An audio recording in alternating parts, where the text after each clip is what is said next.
cómo se ve la foto de la iglesia. Ese sería un mejor título. Porque en estos pasajes que hemos leído de Romanos 12, 9 al 16, nos habla recién el apóstol Pablo. Ustedes recordarán, yo sé que hay algunos que comienzan a venir ahora a la iglesia o son nuevos, pero estamos dando, quería aclarar, una serie del libro de Romanos que es, digamos, el tema principal del libro de Romanos es la justificación por la fe mediante nuestro Señor Jesucristo. O sea, no somos salvos por obras, sino por fe. Pero como se darán cuenta, ya hemos pasado casi todo el libro y llegamos al final. Y recién en el final, el apóstol Pablo se ocupa de la vida de la iglesia, de decir cosas como cómo debemos amarnos, cómo es el gozo, el servicio y la unidad de la iglesia. Uno dice, ¿por qué esto sucede así? Porque muchas veces nos enfocamos nosotros en actividades, nos enfocamos en que lo más importante para una persona que a lo mejor comienza es darle algo para hacer. Yo he escuchado a muchas personas, incluso pastores, que digan, cuando alguien viene a mi iglesia, yo ya le doy algo para hacer. Y no sé, pareciera sonar sabio, pero si a esa persona le das algo para hacer, ¿sí? O sea, no sé, cualquier cosa, hasta limpiar el piso. Lo que puede llegar a pasar es que te estés enfocando en quedar bien con la persona, pero no sabemos qué hay en el corazón. Porque para servir al Señor, así seas, traer un vaso de agua, tenés que tener un corazón renovado. Por eso Pablo dedica 12 capítulos casi a la carta de Romanos, enfocándose en el Evangelio, para después hablar de servicio, para después hablar cómo es la vida de iglesia. Porque la vida de la iglesia lo tiene que definir el Evangelio. Entonces, por eso se ocupa de todo eso. Yo no sé, creo que a todos nos gusta salir bien en la foto, ¿verdad? Yo soy de esos que no salen bien en la foto, que salen con los ojos cerrados y cosas por el estilo. Pero algunos que ustedes quieren salir bien en la foto, ¿sí? Acá hay una foto. Y lo que vamos a ver en esta mañana es una foto propuesta, no sacada. O sea, vos tomás una foto, salieron como salieron. El apóstol Pablo presenta a los romanos una foto. Una foto que imagínense que es una persona o varias que hacen esto. Se están amor entre cada uno, con gozo, sirviendo y una iglesia unida. No sé cuántas fotos podrían representar eso en lo que es visualmente. Pero esta foto es espiritual, ¿sí? Y esta foto, bueno, ahora las fotos no tienen marcos, ¿sí? Pero supongamos que la ponemos en un marco. Hay un marco en este pasaje que hemos leído que es la humildad. Es ese sentido de humildad que tiene que definir el amor, el gozo, el servicio y la unidad. Entonces, en esta mañana, a través de la palabra de Dios, vamos a ver cuál es la foto, que no solamente Pablo, porque es inspirado por el Espíritu Santo, que Dios quiere ver en una iglesia bíblica. Cuando uno se hace una idea de una iglesia bíblica, también se llama sana doctrina, ¿sí? Yo no sé qué fotos se imaginan las personas, puede haber diversos pensamientos. Una iglesia bíblica, imagínense a todos estudiando teología, a todos aplicados, hay gente con mucho conocimiento, que no está mal, ¿eh? No estamos en contra del conocimiento. Pero una iglesia bíblica no es solamente conocimiento, una iglesia sana en doctrina no es solamente la doctrina por sí sola, sino es la vivencia de esa doctrina y la vivencia bíblica. Y esta es la foto que nos propone la palabra de Dios. Una iglesia bíblica debe verse así. Debe verse con el amor sea sin fingimiento, con gozosos en la esperanza, con compartiendo con la necesidad de los santos, con gozándonos con los que se gozan, unánimes entre vosotros. Vamos a ir viendo paso a paso. Vamos a comenzar por el amor. Es lo primero que vemos en el versículo 9 y 10. Dice, el amor sea sin fingimiento, aborreciendo lo malo, adhiriéndoos a lo bueno, amándoos los unos a los otros con amor fraternal, dándoos preferencia, esto es raro, ¿no? Dándoos preferencia con honra los unos a los otros. Vamos a ver esta primera parte de la foto, ¿sí? El amor. ¿Por qué dice el amor sea sin fingimiento? Uno se pone a pensar, ¿cuándo alguien puede tener un amor que sea fingido? Y creo que en la Biblia tenemos un claro ejemplo de un amor fingido. Jesús escogió 12 discípulos, todos querían a Jesús. Juan se recostaba sobre su pecho en la última cena, vemos que querían a Jesús. Y había alguien que también le daba besos a Jesús porque así lo entregó y fue Judas. Pero ¿cómo era su amor? ¿Cómo era ese amor de esta persona que estaba dentro de los 12 apóstoles? Era un amor fingido. Pero uno dice, ¿y por qué fingido? ¿Por qué el amor puede llegar a ser fingido? ¿Por qué yo puedo llegar a fingir el amor? Pero fíjense que está relacionado con aborreciendo lo malo y adhiriéndoos a lo bueno. O sea, descartar el pecado y adherirte a las cosas que son buenas. Si nosotros recordamos la vida de Judas, ¿sí? Él no es que traicionó a Jesús en la última cena solamente. Él venía robando de la bolsa, porque él llevaba el tesorero, ¿no? Él venía robando de la bolsa. ¿Por qué? Porque amaba el dinero. O sea, le daban una ofrenda al grupo de discípulos, a lo mejor después pasaban hambre, pero él ya se había reservado su parte, ¿sí? Ya la había guardado, quizás lejos, en algún lugar, y él iba sacando. Entonces, ahí te das cuenta que él se estaba justamente adhiriendo a lo malo. Su corazón era malo de antes, y obviamente entregó a Jesús por ese amor al dinero. Lo vendió por monedas de plata, que después, quiso... no se arrepintió, ¿no? Que quiso devolverlas y sirvió para comprar el campo donde fue enterrado. Pero por no tener una relación con Dios, Judas Iscariote no tenía un amor sincero. Entonces uno sabe que la Biblia nos dice, hermanos, cómo tiene que ser la cuestión del amor en el Antiguo Testamento. ¿Cuál es el resumen de los mandamientos? El principal, podemos decir, mandamiento. Amarás a tu Dios con toda tu fuerza, con toda tu alma, con toda tu capacidad, podemos decir. Y Jesús les recuerda a la gente de su época que también hay un mandamiento que está unido a eso. Amarás a tu prójimo como a ti mismo. Porque la Biblia, tanto Jesús cuando dice eso y tanto Juan, ¿sí? El que escribió las cartas, que dice el que ama a Dios, ame también ¿a quién? A su hermano. Entonces el amor puede llegar a ser fingido cuando nuestro amor a Dios está frío. Cuando se ha enfriado nuestra vida espiritual de amor a Dios, cuando no amamos sus cosas, puede pasar esto, que la foto por fuera salga bien, porque, hola hermano, ¿cómo te va? Te doy un beso, te saludo, parece que está todo bien, pero la foto del corazón es la que apunta a la Biblia, ¿no? El amor sea sin fingimiento. A lo mejor externamente parece que hay amor, pero internamente es lo que Dios mira. Y no puede haber amor sincero por los hermanos cuando no hay un amor sincero por Dios. Cuando nos apartamos de los hermanos, hay gente que por ahí se aparta de la congregación y empieza a buscar excusas diciendo es por esto, es por aquello, es por lo otro. Pero ¿cuál es la causa siempre de fondo? ¿Cuál es lo que impide que mi amor se enfríe por los demás al tal punto de no estar con ellos? Es cuando se enfría mi amor por Dios. Es segurísimo que una persona que ama a Dios, que rebosa su corazón de amor, su amor no va a ser sin fingimiento. Va a ser algo natural, no va a ser algo forzado ni provocado. Es algo que va a desbordar del corazón por otros.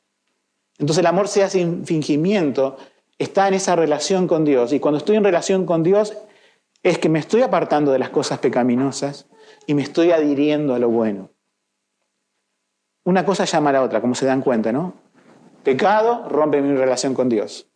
Enfría mi amor con Dios. Enfría mi amor con los hermanos y pongo mi vida en piloto automático, en un amor fingido, ¿sí? Pero no dura mucho. Es más, en los momentos más cruciales, ese amor no sirve porque no lo demuestra prácticamente. Pero la Biblia nos invita a decir, bueno, debemos amar sin fingimiento. Entonces lo que tenemos que pensar No decir, a ver, esforzarnos en nosotros y no, pero no estoy amando sin fingimiento, sino en rever cómo estoy en relación con Dios en mi amor.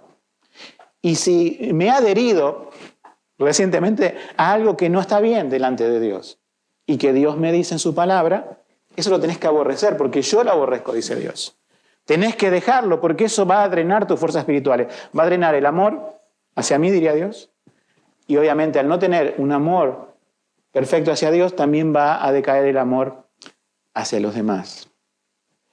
Otra cosa que la palabra de Dios en el versículo 10 nos invita a recordar acerca del amor, dice, amándoos los unos a los otros con amor fraternal.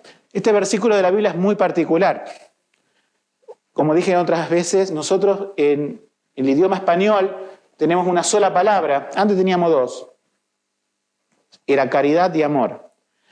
Ahora, siglo XXI, tenemos una sola palabra para definir amor, que es amor. ¿Sí? Nos quedamos con un solo término. Pero en griego, en la Biblia, hay dos términos. ¿Sí? Hemos hablado del amor ágape, que es el amor que nos desafía a Dios a amar a otros. Y hay un amor que es el amor fraternal. ¿Vieron la iglesia en Filadelfia del Apocalipsis, que no quiere decir amor fraternal? Y la Biblia nos recuerda esto. Nos recuerda, dice, amándoos, porque dice, el amor sea sin fingimiento, perfecto.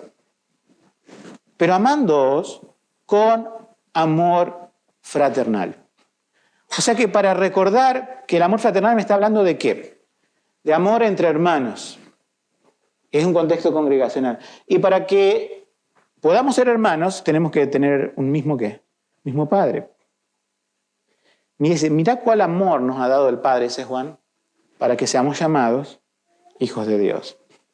Ahora, el amor toma mayor dimensión y conciencia cuando yo entiendo de que el Señor me rescató a mí.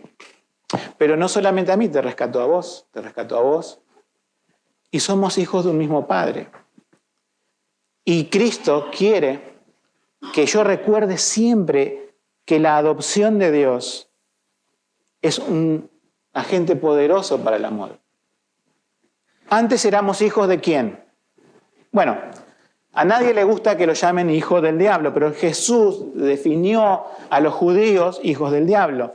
Cuando nosotros nacemos bajo la condición de pecadores y estamos bajo la potestad del príncipe del aire, que dice la Biblia que es el diablo. Somos, podemos decir en ese sentido, hijos del diablo. Pero viene un día el Señor y nos salva. Viene un día y nos adopta. Y no solamente te adopta a vos, sino te adopta a otras personas. Y Dios, en su propósito, dice a todos esos hijos que adopté, que están dispersos en todo el mundo, ¿sí? Que se llama la Iglesia Universal, los hijos de Dios en todo el mundo y a través de todas las épocas podemos sumar, pero va a haber hijos de Dios que se van a congregar en su nombre y que van a demostrar todas las cosas que Dios pide de la foto de una manera práctica. Se dan cuenta que es algo obvio, pero hoy a veces no es tan obvio, ¿no? Que el amor fraternal se demuestra en una congregación, en una iglesia local. Si yo no, como cristiano, no me uno a una iglesia local, ¿cómo puedo practicar todas estas cosas que nos dice la Biblia? ¿Cómo puedo gozarme con los que se gozan y llorar con los que lloran o amar fraternalmente? La otra vez habíamos hablado de que nadie puede practicar los dones en una isla, ¿sí? Hemos sido salvados, sí, por Cristo, pero para estar en comunión con otros hermanos. Y esa palabra hermano es subrayada en el amor hermanable que nos habla el versículo 10. Amándonos los unos a los otros con amor fraternal. Y agrega una cosa muy llamativa, que es complicada la frase. Esto en diferentes versiones de la Biblia se traduce diferente. Esto es lo más literal posible. Dice, dándoos ustedes, o vosotros, ¿no? Dándoos preferencia con honra los unos a los otros. ¿Qué es la preferencia? Preferencia es decir, vamos a verlo en el sentido malo, ¿sí? ¿Qué es preferencia? Es favoritismos, ¿sí? Supongamos que por mi personalidad, por tu personalidad, buscamos un ejemplo, ¿no? tenés más afinidad con determinado hermano o hermana de la congregación, ¿sí? Entonces, esa afinidad, podemos decir, esa preferencia, en el sentido malo lo digo, ¿sí? Porque uno dice, pero está mal tener una preferencia. Fíjate, yo puedo tener una preferencia como miembro de la congregación por un grupo de miembros y entonces yo me voy a relacionar con ellos nomás. Y el resto no me va a importar mucho. ¿Por qué? Porque a lo mejor me caen simpáticos, porque a lo mejor, no sé, son afines a lo que a mí me gusta, etcétera, etcétera, ¿no? Pero el mundo busca eso. El mundo hace preferencias. En un club que tiene muchos miembros, algunos se reunirán y comerán asado y otros no. Un grupo estará allí y otro grupo estará en otro lado. Pero el plan de Dios, en la foto que quiere que veamos, es que la preferencia sea por todos. Entonces no hay preferencia, ¿se entiende? Dice, prefiriéndoos o dando preferencia con honra. Esto honra a Dios, honra a tu prójimo también. Entonces, ¿cómo se demuestra esto en la foto práctica? Bueno, algo muy simple. Partiendo de acá, por ejemplo, terminamos la reunión y conversamos. No conversemos siempre con las mismas personas. Preguntemos a otra persona, ¿cómo estás? ¿Cómo fue tu semana? Y más allá de estas 4 paredes, podemos decir, aunque no es cuadrado nuestro lugar, ¿verdad? Más allá de estas 4 paredes, ¿por qué no encontrarse en la semana? Yo sé que muchos se han invitado, unos a la casa, otros a otros, pero también hay que pensar esto. ¿He estado invitado siempre a las mismas personas de mi preferencia? ¿O he tratado de, como la foto bíblica me pide, de dar preferencias a todos? A mí como pastor, es decir, yo voy a pastorear a las ovejas que no son problemáticas, las que hacen siempre caso, las que son ovejas... No, a las problemáticas, Señor, no me voy a ocupar. No, Dios me va a decir. Todos, por igual, no inclinándote a ninguna parte como pastor, tenés que visitar a todos, tenés que amar a todos, tenés que alentar a todos, tenés que exhortar a todos, no porque este es mi preferencia, no le voy a señalar su pecado. Tengo que alentar a todos, aunque se vea fuerte por fuera. No tengo que dar preferencia, ¿verdad?, como pastor. Y es lo que la Biblia me muestra, pero también como miembro, no tengo que tener preferidos. Todos somos preferidos por lo que Cristo hizo en nosotros. Somos distintos, ¿sí? ¿Tendremos diferentes cosas y gustos y demás? Sí. Pero ¿qué es lo que Dios me pide? Que vea su evangelio en cada uno de nosotros. Porque somos hermanos. El amor egoísta hace preferencias personales. El amor de Dios no hace preferencias. Miren cuando dice que Dios no hace acepción de personas. Por supuesto que tendrá Dios hijos en el mundo que le obedecen más y otros le obedecen menos. No sé en qué categoría estará uno, ¿no? Pero al hijo pródigo, que venía oliendo a cerdo, podemos decir, y basura, el padre, ¿qué hizo? Lo abrazó. Al hijo mayor también lo quería. El problema era de los hijos, que decía, ¿por qué uno sí, otro no? Y demás cosas. Dios nos demuestra que nos ama a todos por igual. Y nosotros tenemos a veces, ¿no es cierto?, nos sale naturalmente tener preferencias. Que al principio no es malo, pero tengo que poner mi mente, mi corazón en las manos de Dios y decir, esta es la foto que Dios quiere. Que si en los últimos, 6 meses invité a las personas y se repitieron, ¿por qué no a otro? Yo siempre digo, ¿no? En esta iglesia creemos, teoría, pero tenemos que llevarlo a la práctica, en la iglesia integrada. ¿Qué significa la iglesia integrada? Yo no sé, yo calculo que algunos de ustedes no conocen el término, pero lo explico un poquito. Está bien tener reunión de niños, adolescentes, jóvenes, vamos a tener una reunión de hombres, una reunión de mujeres, etc. Lo hacemos cada tanto. Pero no estamos divididos por edades. No estamos fraccionados hombres y mujeres por un lado. ¿Sí? No estamos diciendo los jóvenes tienen su propio pastor y los adultos nunca visitan a los jóvenes nunca visitan a los adultos. Los casados visitan a los casados, pero nunca van a invitar a un soltero en la casa. Entonces tenemos que pensar que todo eso se tiene que cambiar. Yo sé que ustedes lo hacen bien, pero aún mejor. Decir y pensar, o sea, que mi contacto semanal, no solamente en la reunión, mi contacto semanal con los hermanos sea intencional. Y me pongo a pensar, ¿y a fulano, a fulana? ¿Quién nos está invitando a la casa? ¿Quién? ¿Quién nos está visitando? En la foto me pongo yo primero, ¿sí? Para poder cumplir con lo que el Señor me pide. Entonces, con esto pasamos el primer punto, el amor, ¿sí? Que hemos visto ya qué cualidades tiene. Recuerden que estamos en un marco que dije que era la humildad, ¿sí? Vamos a pasar al segundo punto, el gozo. El gozo tiene una particularidad, el versículo 12. No estamos siguiendo linealmente los versículos, sino dividiéndolo en temas. Fíjense cómo dice el versículo 12. Gozosos en la esperanza, pero agrega más cosas. Pacientes en la tribulación, constantes en la oración. ¿Qué esperanza? La esperanza de que voy a cobrar el sueldo a fin de mes, la esperanza de que voy a recibir una herencia, la esperanza de qué? La esperanza bienaventurada de que Cristo volverá.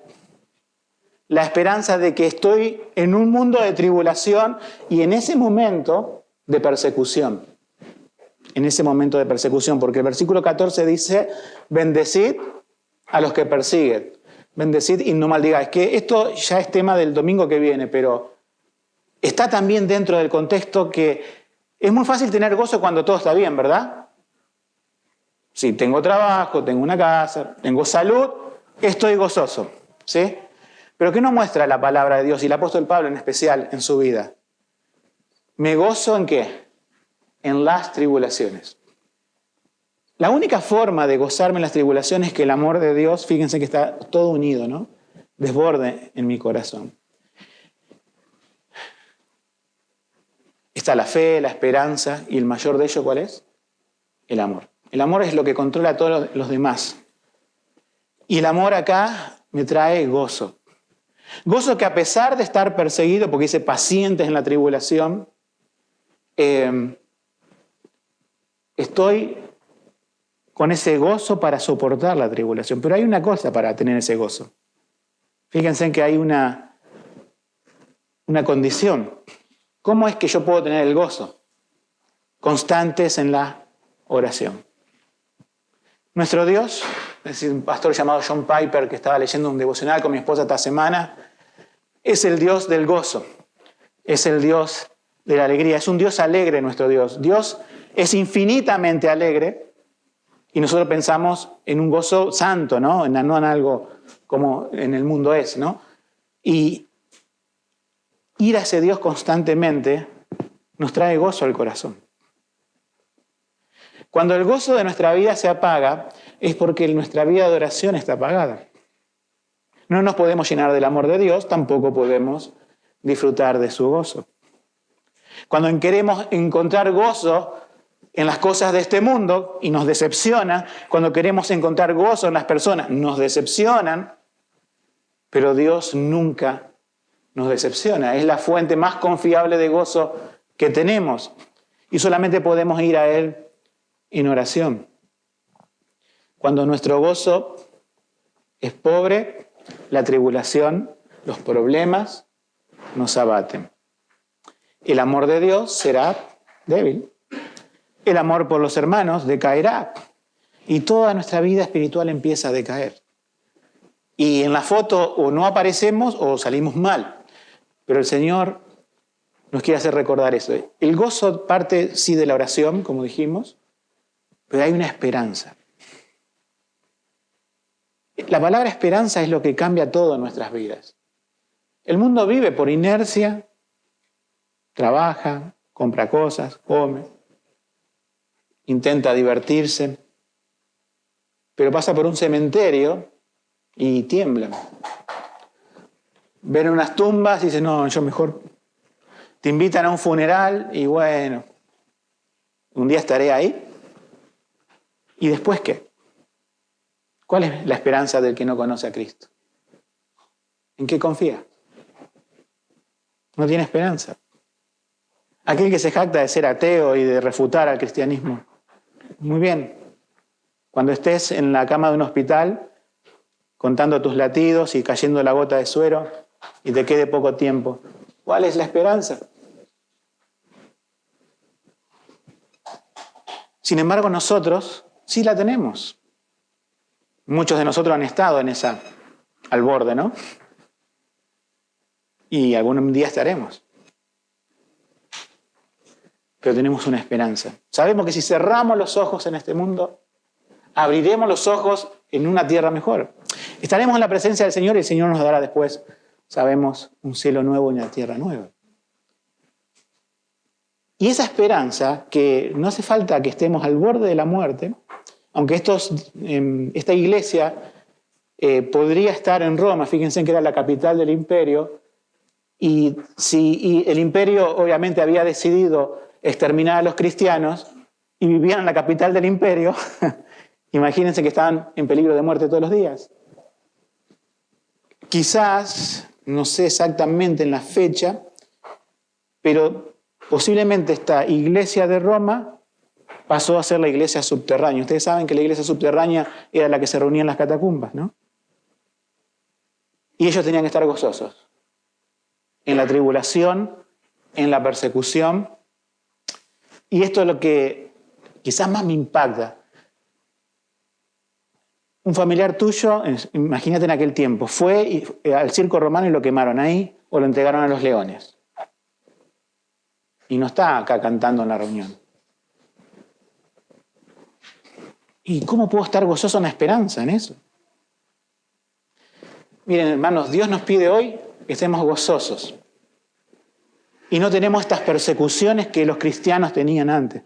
Algún día, si yo digo, algún día, puede ser que la tengamos, porque las cosas se van a poner peor. Pero uno se explica, claro. Si a mí me dicen, a ver, Alejandro, te van a llevar atado, te van a atar a un poste, te van a poner leña y te van a prender fuego.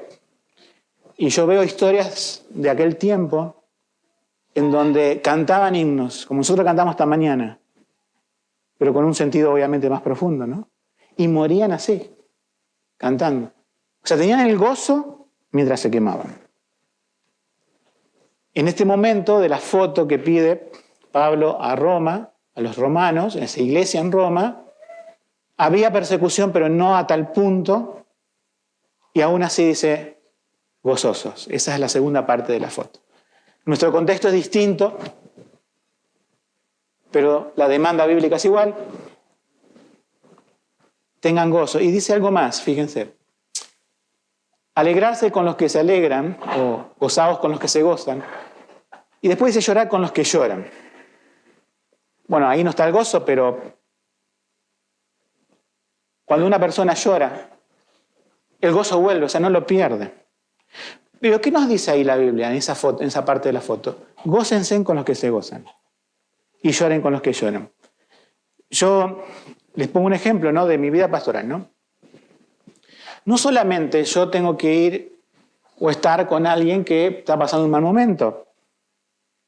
O sea, no soy el bombero que apaga el incendio del mal momento y después en los tiempos que está bien la persona, el alma, no aparezco más. ¿Qué tal cuando un hermano se compra algo nuevo? Me dice, mirá, me compré, no sé, un auto, un terreno. Qué bien, hermano, qué bien. Cuando alguien se recibe, gozaos con los que se gozan. Cuando a alguien le va bien en algo, aparecer ahí y no solamente la parte mala. Con esto también nos dice la palabra a nosotros, a todos, ¿no?, que no hace falta estar con alguien porque tiene un problema. No, o esperar a visitar a las personas cuando tienen problemas, sino cuando no lo tienen también. Si lo tienen, obviamente, es muy importante que estemos allí. Pero también, es muy importante que estemos en todo momento, refiriéndonos unos a otros con honra, teniendo ese contacto fraterno. Vamos a pasar al tercer punto. El tercer punto es el servicio. Como dije al principio, la gente piensa en activismo antes que pensar en calidad espiritual. En nuestra iglesia tratamos de hacer esto, ¿no? Cualquier persona que venga nueva, nuestra conversación, nuestros estudios, nuestros discipulados, van a ser siempre respecto al Evangelio. Vamos a hacer la misma secuencia del libro de Romanos. Vamos a dedicar bastante tiempo a confirmar el Evangelio en la persona, en el matrimonio, en lo que sea. Y si esa persona o matrimonio está pensando, ¿y cuándo voy a poder servir al Señor? La respuesta es cuando el Evangelio esté firme en tu vida.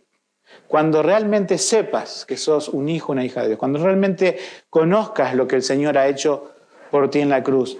Y aprendas esos grandes atributos de Dios que hoy muy pocos estudian en las iglesias. ¿Sí? Está todo enfocado en el hombre en vez de estar enfocado en Dios. Y recién cuando consolidamos eso, el Señor te puede utilizar en muchas cosas. Y como Leo predicó el domingo pasado, esas cosas no hace falta, ¿no es cierto?, que te den un ministerio o algo así.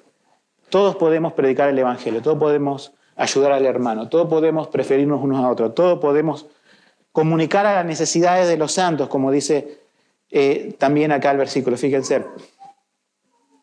Compartiendo, versículo 13, para las necesidades de los santos, siguiendo la hospitalidad.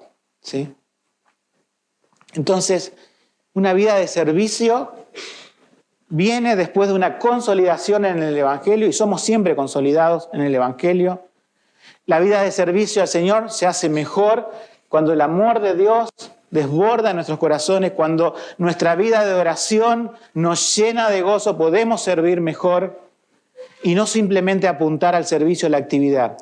A veces pensamos en forma errada, ¿no? Si yo estoy sirviendo al Señor en eso, esto me va a traer gozo. Pero ¿cómo es el orden? ¿Tengo que servir para tener gozo o sirvo porque tengo gozo? ¿Tengo que servir para tener amor o sirvo porque tengo amor? Él es la fuente, no la actividad. Cristo es la fuente de nuestro amor y de nuestro gozo y por lo tanto del servicio. Nosotros vemos a Cristo, una persona servicial, una persona que está enfocada en los demás y que estuvo con sus discípulos y los amó hasta el fin.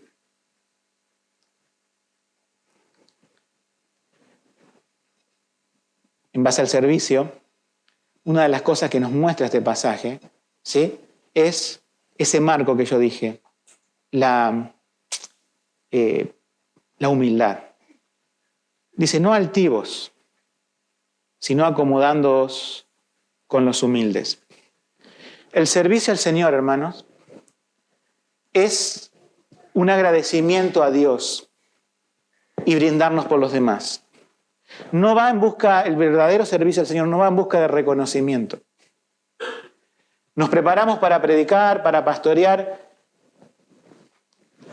Quizás es bueno que nos diga, hermano, ay, qué bueno el mensaje o tal cosa, pero no perseguimos eso, ¿sí? No buscamos el reconocimiento, no queremos ser estrellas. Llevado al nivel congregacional, cada vez que servimos al Señor, lo hacemos desinteresadamente. O mejor dicho, nuestro interés principal es honrar a Cristo. No lo hacemos para ser vistos. Y cuando atendemos a las necesidades de los santos, cuando hagas, la Biblia lo llama limosna, pero es un acto de bien, no sepa tu izquierda lo que hace tu derecha. Es un recurso que el Señor Jesús utilizó lingüístico para decir, sea desinteresado. Si ayudamos a alguien es de manera desinteresada y yo sé que muchos lo hacen y gloria a Dios por eso. Pero más nos manda la Biblia a servirnos no solamente materialmente, sino también espiritualmente, a servirnos unos a otros. Si bien involucra lo material, ¿no es cierto?, esto de ser hospitalarios y comunicar compartiendo para las necesidades de los santos. Eso tenemos que, obviamente, hacerlo en el conjunto de todo lo demás, ¿sí? O sea, no solamente, digamos, ¿cómo yo voy a detectar más las necesidades particulares espirituales? A veces son cosas muy evidentes. A alguien se le quemó la casa la otra vez, ¿no? No era de esta iglesia, pero se lo ayuda. Eso es muy evidente. Ayudar. Pero hay otras cosas que no sabemos que ustedes están pasando, ¿verdad? ¿Sabes lo que está pasando tu hermano? ¿Con qué está luchando? ¿Qué problemas tiene? ¿Sí? La mejor forma de ayudar, ¿cómo es? Conociéndolo. La mejor forma de brindarse a los demás es teniendo ese contacto. No el chisme, no meterse en la vida privada. Pero, hermanos, tenemos que vivir vidas abiertas. Somos hermanos. Y tanto de la persona que puede ir al otro a ayudarlo, pero también, escúchame bien esto, tiene que haber en cada uno de nosotros la apertura para dejarse ayudar. Si yo me cierro y soy un compartimiento estanco, van a tratar de, a ver, ¿por qué agujerito puedo entrar para ver, bueno, qué puedo ayudarte? Hay muchas personas, la otra me comentaba un pastor ayer, que en otra iglesia decía, lo llamó el pastor diciendo, ¿cómo estás? Y la otra persona, estas cosas extrañas pasan, créanme, me dice, no, ¿cómo estoy? No, eso no te interesa. Es mi vida privada. Entonces, habíamos hablado, esta persona no está entendiendo el Evangelio. Porque ser discipulado es también ser corregido y es plantear nuestras vidas. A Jesús le dijeron, Señor, Rabí, ¿dónde vives? ¿No te interesa? No. Adelante. Ven y ve. No tomaban mate en aquel tiempo, pero algo le habrá compartido. Y el Señor Jesús fue hospitalario con sus primeros 2 discípulos, ¿no? Entonces nosotros también, no solamente ayudar a otros, sino también saber que dejarnos ayudar. Siempre, ¿cuándo no nos dejamos ayudar? ¿De qué parte eso? Es del orgullo, ¿no? La autosuficiencia nos lleva a ser una isla. Pero la dependencia de Dios también provoca una dependencia de los hermanos, porque Dios no te va a bajar el maná del cielo, eso pasaba en el Antiguo Testamento, sino que va a utilizar a alguien de tus hermanos para... Yo sé, hermanos, que en todos estos intentos de las fotos, y yo mismo me pongo, no somos suficientes. O sea, decimos, ¿cómo puedo hacer esto? Si uno recuerda, hoy fallé en esto, fallé en lo otro, soy un desastre. Pero el Señor no quiere que nos vayamos de aquí esta mañana diciendo, no, Señor, no, esta foto es para otro, esta foto es para otra iglesia, esta foto es para nuestra iglesia. Y lo que primero que tenés que evaluar no son los demás. Si mientras estoy predicando estás pensando en lo que otros deberían salir en la foto, ese no es el orden. Es cómo yo estoy saliendo en esta foto. Si salgo o salgo mal. Porque si yo me ausento de cosas, no salgo. Y si yo salgo y salgo mal. Pero le digo al Señor, quiero salir en la foto y quiero salir como dice Romanos 12 del 9 al 16. Porque esa es la foto que plantea tu espíritu. Es la foto que inspiró al apóstol Pablo para escribir estas líneas. Vamos al último punto y terminamos. El último punto es la unidad. ¿Sí? Está en estos versículos. ¿Sí? Está en el versículo 16 específicamente, que dice, unánimes entre vosotros, no altivos, sino acomodándoos a los humildes. No seáis sabios en vuestra propia opinión. La unanimidad, uno dice, a ver, todos pensamos exactamente igual sobre todos los puntos de vista. No. A veces los músicos me dicen, no se ponen de acuerdo con una nota, ¿verdad? Pero pensamos en cosas diferentes. Pero ¿en qué sí pensamos igual? En la salvación de nuestra alma, en quién es nuestro Redentor, en cuál es nuestra fuente de sabiduría, la palabra de Dios, en que somos hermanos en Cristo. O sea, todas esas cosas tenemos unanimidad y nos respetamos en la diversidad. No podemos ser un calco los unos de los otros, pero sí tenemos y sí podemos alabar a Dios a una sola voz, podemos decir, como dice otra parte de la Escritura, concordes a una boca, dice otra parte de la Escritura. Y sigue el apóstol Pablo como diciendo, bueno, estén unidos, perfecto, decimos. No altivos, ¿sí? No sale a veces eso. Dice, sino acomodándoos a los humildes. Me ha costado entender eso y no sé si lo entiendo del todo, porque ¿qué es acomodarse? Porque ese verbo, o sea, acomodándome a los humildes. No altivos, acomodándome a los humildes. Yo creo que quizás lo que diga no es todo el contenido de que pueda abarcar este pasaje, pero yo creo que lo incluye, ¿sí? Y que viene a raíz de todos los otros. Y se demuestra con una cosa bien práctica y bien fácil, que yo también la pienso como pastor. Y empiezo por estas 4 paredes para salir de estas 4 paredes también. Termina la reunión, ¿sí? Charlamos. Nosotros tenemos un almuerzo y después tenemos un estudio bíblico. Yo creo que los líderes también estamos con esto, con los 2 líderes de acá de la congregación, que estamos mirando y vemos a alguien allá solo, sin charlar. Estamos todos acá, yo veo acá, charlando, aquí, me acerco, ¿sí? Pero si paso todo el momento con esa persona, después no tengo tiempo para pasar con los demás. ¿Qué debería pasar? Lo mismo que hagan otros. Porque esta no es una cuestión solamente de pastoral. Es una cuestión de la congregación. La palabra humilde no creo que quiera decir pobre, ¿sí? A ver, me asocio con los humildes y tiene que ver con su condición económica. No. A veces con personas que a lo mejor, por ejemplo, yo trato de pensar en aquel tiempo, en el Imperio Romano, había algunas personas que eran importantes en el pueblo y otros que estaban así, y otras personas que, podemos decir, eran lo despreciado del pueblo, pero igual Cristo los salvó. Estaban ahí porque Cristo los salvó. Y a lo mejor esas personas decían, porque Roma, una de las cosas que se caracterizaba era por la división de clases, ¿sí? Cosa que nunca estaría esta persona B con esta persona A juntas. Según la cultura del mundo eso no ocurría nunca, sino que había relaciones entre señores y esclavos, ¿sí? Y ahora el Señor viene a redimir relaciones entre amos y esclavos. O otra cosa.